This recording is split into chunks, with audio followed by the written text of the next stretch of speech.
Welcome to Speedy Walkthroughs, where we show just the important stuff for beating the game. For first time viewers, this will look different to a normal walkthrough. It shows just the essentials, so you don't need to spend a long time watching this video. Today we're playing Ghostbusters. This is the NES version, but this advice should work for other versions of the similar 1984 game. Before we get stuck into it, if you end up enjoying this video, consider subscribing to keep up to date. It helps out the channel a whole bunch, and I have a new walkthrough out each week. So this game can be quite long if you're not sure what you're doing, but once you get used to it, you can beat it in, well, 5-10 minutes. You open up to this map screen. Now, pretty much what I'm going to be doing is showing you the most optimal fast way to get through the game, not necessarily getting all the upgrades and stuff.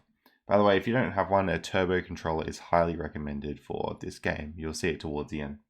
Basically, what you want to do is go up towards the shop area on the map and click into that, and then that's going to take you into a driving sequence. Now, for this driving sequence, if you go further up on the road, you'll actually go faster in the car. If you go further back, you're going to go really slow, and you're also going to end up using up most of your fuel.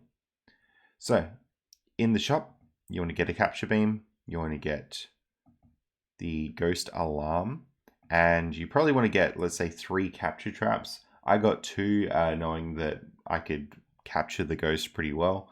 But if you want to be extra cautious, get 3 and it will just take you ever so slightly longer to beat the game. Alright, the ghost alarm thing sort of tells you which buildings have ghosts in them. So you want to go to any red buildings and go and get the ghosts. And then you've got the capture mechanics. So what I've found the best way is to leave somebody sort of on the right, or at least as right as a rightmost ghost is.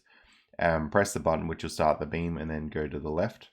You can then pull the ghosts into the central beam and sort of press the button again to catch them. And you're repeating that process. Now, when I said buy 2 or 3 capture traps before, basically every time they fill up, you have to go and empty them out at Ghostbusters headquarters. So if you want to do that less, that's why you might be buying 3.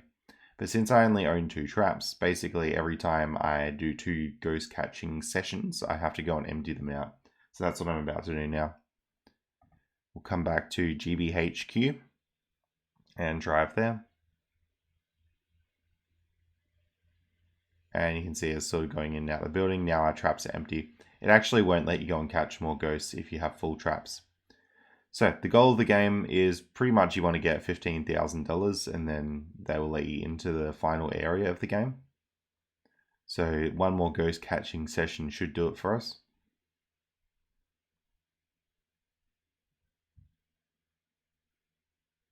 And we'll see a sign on the bottom of the screen which says Enter Zool Building.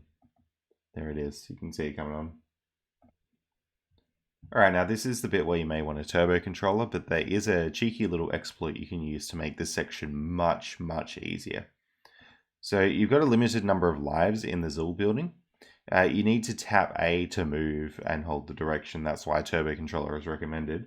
But basically, yeah, you've got 2 times you can drop down, and then the 3rd time you die. So what I'm going to do intentionally is actually get hit twice.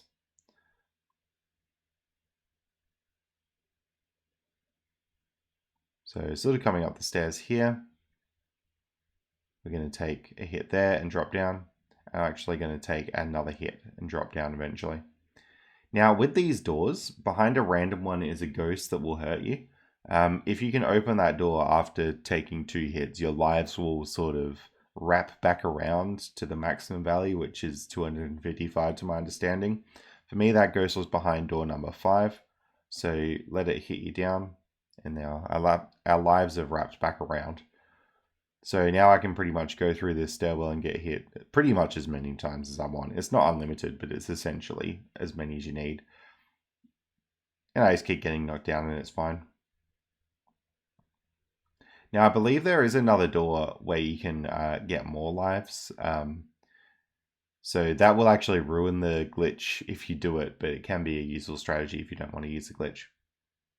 And I'm fairly sure the ghost that knocks you down is behind a random door.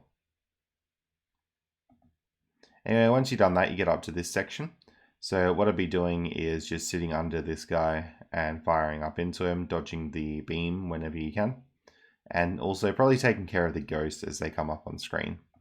But you basically just work your way through this fight and then you're done the game. It's a very short one.